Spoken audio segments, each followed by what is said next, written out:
इस वीडियो में देखेंगे दोस्तों माइनर पैन कार्ड को मेजर पैन कार्ड में कन्वर्ट करने का कंप्लीट प्रोसेस। और 1 अप्रैल से प्रोसेस बिल्कुल ही चेंज हो चुका है। अब सिर्फ आधार कार्ड से काम नहीं चलेगा, प्रूफ ऑफ बर्थ आपको एडिशनल डॉक्यूमेंट सबमिट करने होंगे आधार कार्ड के अलावा। तो इस वीडियो में देखेंगे नए प्रोसेस के माध्यम से कैसे हम माइनर पैन कार्ड को मेजर पैन कार्ड में कन्वर्ट करेंगे। और इस काम के लिए लगभग 110 रुपए का आपका खर्चा आने वाला है और कहीं जाने की जरूरत नहीं, कहीं डॉक्यूमेंट भेजने की जरूरत नहीं है। जैसे ही आप डिटेल सबमिट करके पेमेंट करोगे, आपको 1 से 2 दिन के अंदर आपके ईमेल के ऊपर पीडीएफ में इस प्रकार से पैन कार्ड आ जाएंगे। इसके अलावा 4 से 6 दिन के अंदर आपके घर के एड्रेस के ऊपर फिजिकल पैन कार्ड भी आ जाएगा। तो चलिए बेहतर जानकारी के लिए कंप्यूटर के स्क्रीन के ऊपर चलते हैं और एक pan card minor to major convert करके लाइव दिखाता हूं। इसके लिए दोस्तों किसी भी ब्राउजर के गूगल में हमें टाइप करना है NSDL पैन अप्लाई, और ये जो पहला लिंक आ रहा है ऑनलाइन पैन एप्लीकेशन, इस लिंक के ऊपर आपको क्लिक करना है। अब दोस्तों उसके बाद आप आ जाओगे इनकम टैक्स नेटवर्क के ऑफिशियल पार्टनर के ऊपर। यहाँ से हम पैन कार्ड से संबंधित कोई भी काम कर सकते हैं, जैसे कि नया पैन कार्ड अप्लाई करना हुआ, माइनर टू मेजर हुआ, या पैन कार्ड में करेक्शन हुआ।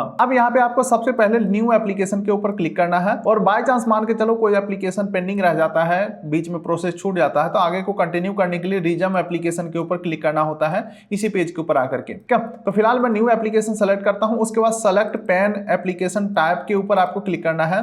तो पहला आ जाता है जहां से हम नया पैन कार्ड अप्लाई कर सकते हैं, लेकिन हमें नया नहीं अप्लाई करना है। दूसरा ऑप्शन आ जाता है जहां पे फॉरेनर अप्लाई कर सकते हैं इंडियन पैन को, जो कि मुझे ये भी नहीं करना है, मुझे करना है माइनर टू मेजर कन्वर्ट। उसके लिए तीसरा ऑप्शन यानी कि पैन करेक्शन वाले ऑप्शन के ऊपर आपको क्लिक करना है, यानी कि चेंजेस और correction in existing pan data, इसके ऊपर आपको क्लिक करना है। सेलेक्ट एप्लीकेंट कैटेगरी के अंदर आपको यहाँ पे इंडिविजुअल सेलेक्ट करना है। अब आ जाते हैं नीचे, हमें अपना कुछ बेसिक डिटेल फिल करना है जो कि पहले से काफी चेंज हो चुका है। यहाँ पे आपको अपना पैन कार्ड के अकॉर्डिंग फर्स्ट नेम डाल देना है, मिडिल नेम डाल देना है और लास्ट नेम डाल देना है। पहले ये सिस्टम बिल्कुल ही अलग था, सरनेम का ऑप्शन यहाँ पे था, फिर यहाँ पे फर्स्ट नेम, मिडिल नेम। पहले बहुत ही कंफ्यूजिंग था, लेकिन 1 अप्रैल के बाद बहुत चीजें चेंज हो चुके हैं, बहुत चीजें अच्छे हो चुके हैं। फर्स्ट नेम डालेंगे, मिडिल नेम डालेंगे, लास्ट नेम डालेंगे। उसके बाद आपको अपना डेट ऑफ बर्थ डालना है, ईमेल आईडी एक डाल देना है, एक मोबाइल नंबर डाल देना है, और इंडियन सिटीजन है तो यहाँ पे हम यस करेंगे। और आपका जो माइनर वाला पैन नंबर है वो पैन नंबर यहाँ पे एंटर करेंगे, एक टर्म्स एंड कंडीशन एग्री करेंगे, और नीचे ये आई एम नॉट रोबोट के ऊपर क्लिक करेंगे और सबमिट के ऊपर क्लिक करेंगे। चलो एक बार में अपना सारा डाटा फिल करके आगे प्रोसीड करते हैं। तो दोस्तों जैसे हम डिटेल सबमिट करते हैं, एक टेम्पोररी टोकन नंबर जनरेट हो चुका है। इसका आपको पहली बात तो फोटो क्लिक कर लेना है। ऐसा मैं इसलिए कह रहा हूं क्योंकि मान के चलो आपका एप्लीकेशन बीच में फंस जाता है या पेज आउट हो जाता है, तो आप एप्लीकेशन नंबर डाल करके आगे को प्रोसीड कर पाओगे। हालांकि ये जो नंबर है आपके ईमेल के ऊपर भी आ जाता है, लेकिन ईमेल के ऊपर लेट आता है, इसलिए कह रहा हूं पहले से ही आप इस नंबर को सेव कर लो। चलो यहाँ पे कंटिन्यू के ऊपर हम क्लिक करते हैं। अब दोस्तों यहाँ पे इस पेज के ऊपर सबसे पहला ऑप्शन आपको सेलेक्ट करने को मिलता है कि आप डिटेल को किस प्रकार से सबमिट करोगे। तो पहला ऑप्शन को आपको सेलेक्ट नहीं करना है, यहाँ पे बोल रहा है सबमिट डिजिटली थॉट eKYC ई साइन पेपरलेस, लेकिन इस ऑप्शन को सेलेक्ट नहीं करेंगे क्योंकि मुझे मैनुअली फोटो और सिग्नेचर अपलोड करना है, हमें आधार कार्ड वाला फोटो नहीं आगे भेजना है। ठीक है, तो यहाँ पे हम सेकेंड ऑप्शन को सेलेक्ट करेंगे, सबमिट स्कैनेड इमेज थॉट ई साइन। ठीक है, इस ऑप्शन को हम सेलेक्ट करते हैं। तो यहाँ पे आपको 5 रुपया 90 पैसा एक्स्ट्रा देना पड़ेगा, तो इस ऑप्शन को हम सेलेक्ट कर लेते हैं। बाकी दोस्तों तीसरा ऑप्शन के माध्यम से हम फिजिकल डॉक्यूमेंट सेंड करते हैं पैन कार्ड के ऑफिस को, तब जाकर के हमारा प्रोसेस आगे को बढ़ता है। लेकिन दोस्तों सबसे बेस्ट है तीनों में से ये सेकंड ऑप्शन। चलो हमने सेलेक्ट कर लिया, अब आगे बढ़ते हैं। आगे बढ़ते हैं तो पूछा जा रहा है क्या आपको फिजिकल पैन कार्ड रिक्वायर्ड है, आप फिजिकल पैन कार्ड लेना चाहते हैं, तो यहाँ पे हम यस करेंगे। उसके बाद दोस्तों हमारा पैन नंबर यहाँ पे आ चुका है क्योंकि हमने होम पेज के ऊपर डाल दिया था अपना पैन नंबर। अब यहाँ पे आपको इंटर आधार लिस्ट 4 डिजिट, आधार कार्ड का 4 अंक लास्ट का आपको यहाँ पे एंटर कर देना है। उसके बाद नेम एज पर आधार आपको यहाँ पे एंटर कर देना है, और उसके बाद goods and service tax number यानी कि GST नंबर पूछा जा रहा है, तो यहाँ पे हम कुछ भी फिल नहीं करेंगे। आपका नेम यहाँ पे ऑटोमेटिक आ जाएगा क्योंकि होम पेज के ऊपर आपने डाला ही था। उसके बाद यहाँ पे आपको अपना जेंडर सेलेक्ट कर लेना है, और फिर यहाँ पे आपको अपना पेरेंट्स का डिटेल डालना है, जिसमें फादर का फर्स्ट नेम डालेंगे, मिडिल नेम डालेंगे, लास्ट नेम डालेंगे। अगर आप मदर का भी नेम डालना चाहते हैं, डिटेल डालना चाहते हैं तो डाल सकते हैं, मदर का first name, middle name, last name. अगर आपके कोई सिंगल पेरेंट्स हैं तो यहाँ पे यस कर देंगे। फिलहाल मेरे डुअल पेरेंट्स हैं, मम्मी पापा दोनों, तो यहाँ पे हमने कुछ भी फिल नहीं किया है। बाकी दोस्तों अंत में पूछा जा रहा है कि आपको अपने पैन कार्ड के ऊपर माता का डिटेल प्रिंट करवाना है या पिता का, तो यहाँ पे हम फादर को सेलेक्ट करते हैं। तो चलो एक बार मैं सारा डिटेल फिल करके नेक्स्ट करता हूँ। चलिए दोस्तों अब हम अगले पेज के ऊपर आ चुके हैं। यहाँ पे कॉन्टैक्ट एंड अदर डिटेल हमें कंफर्म करना है, ये आप देख सकते हैं। तो यहाँ पे सबसे पहले हम रेसिडेंट सेलेक्ट करेंगे, उसके बाद हमें अपना घर का पूरा एड्रेस फिल करना है, flat, building, road, street number, locality, city, district, state, pin code, zip code में कुछ भी नहीं डालेंगे। ठीक है, कुल मिलाकर के हमें अपना आधार कार्ड वाला यहाँ पे एड्रेस फिल कर देना है। कॉन्टैक्ट डिटेल के अंदर कंट्री कोड इंडिया सेलेक्ट करेंगे, अपना मोबाइल नंबर जो आपने डाला था अभी अप्लाई करते समय वो ऑटोमेटिक आ ही जाएगा। ठीक है, अंत में आपको अपना एक ईमेल आईडी डाल देना है। उसके बाद अंतिम में पासपोर्ट नंबर और tax payer identification number, tin number वगैरह पूछा जा रहा है, तो ये सब हमारे पास नहीं है, तो ये सब हम कुछ भी नहीं फिल करेंगे। बाकी दोस्तों डिटेल्स को आपको सेव करते रहना है ताकि आपका डाटा लॉस्ट ना हो। चलिए दोस्तों, डिटेल फिल करके जैसे ही हम आगे बढ़ते हैं तो यहाँ पे आ जाता है डॉक्यूमेंट अटैच करने का ऑप्शन, जहाँ पे प्रूफ ऑफ आइडेंटिटी में आप आधार डिटेल दे सकते हो, प्रूफ ऑफ एड्रेस में आधार डिटेल आप दे सकते हो, proof of date of birth में आप आधार डिटेल नहीं दे सकते हो। दोस्तों यही तो नया अपडेट है। जी हाँ दोस्तों, पहले सिर्फ आधार कार्ड से सारा काम हो जाता था पैन कार्ड से संबंधित, अब सिर्फ आधार कार्ड से काम नहीं चलेगा।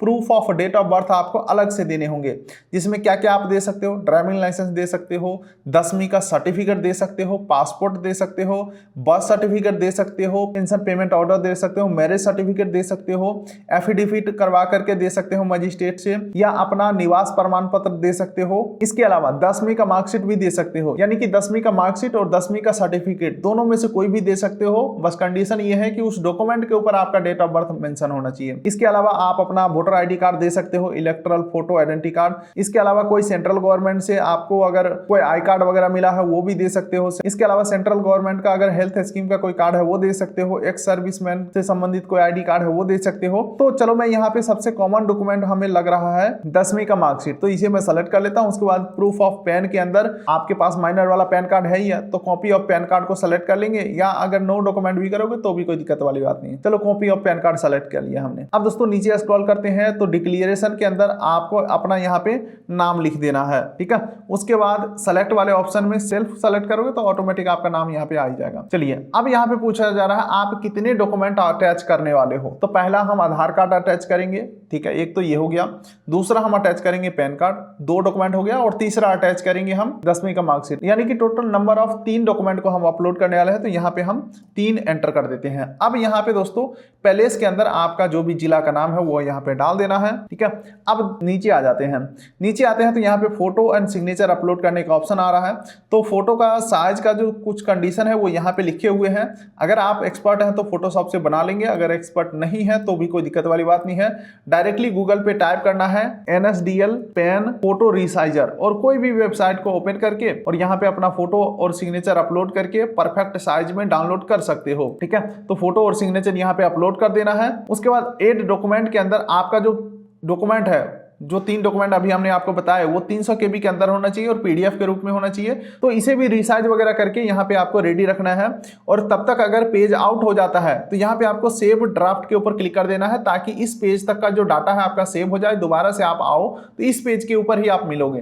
तो चलो एक बार मैं यहाँ पे सारा डिटेल्स को अटैच करके सबमिट करता हूँ। अब चलिए दोस्तों अगले पेज के ऊपर यहाँ पे बोला जा रहा है अपने आधार कार्ड का शुरुआत के 8 डिजिट यहाँ पे एंटर करो। ये डाल दिया हमने। उसके बाद यहाँ पे हमारा नेम और बाकी सारा डिटेल यहाँ पे वेरीफाई करने के लिए आ जाता है। अगर सब कुछ सही है तो नीचे प्रोसीड के ऊपर क्लिक करेंगे, अदरवाइज एडिट बटन के ऊपर जा करके और डिटेल को हम मॉडिफाई करके आगे बढ़ेंगे। तो फिलहाल मेरा डाटा सब कुछ सही है तो प्रोसीड के ऊपर हम क्लिक करेंगे। अब दोस्तों हम आ चुके हैं पेमेंट पेज के ऊपर। यहाँ पे हमें 106 रुपया 90 पैसा का पेमेंट करना है। पेमेंट करने के लिए टर्म्स एंड कंडीशन एग्री करेंगे, प्रोसीड टू पेमेंट के ऊपर क्लिक करेंगे। अब यहाँ पे 106 रुपया 90 पैसा का पेमेंट करने के लिए पे एंड कंफर्म के ऊपर क्लिक करेंगे, और यहाँ पे हम UPI के माध्यम से पेमेंट करेंगे। कंफर्म जनरेट QR कोड के ऊपर मैं क्लिक करता हूँ और पेमेंट को करते हैं कंफर्म। चलिए दोस्तों पेमेंट हमारा कंफर्म हो चुका है। अब आप देख सकते हैं यहाँ पे हमारा जो ट्रांजैक्शन स्टेटस है वो सक्सेसफुल आ चुका है। अब यहाँ पे नीचे स्क्रॉल करेंगे, टर्म्स एंड कंडीशन एग्री करके ऑथेंटिकेट बटन के ऊपर हम क्लिक करेंगे।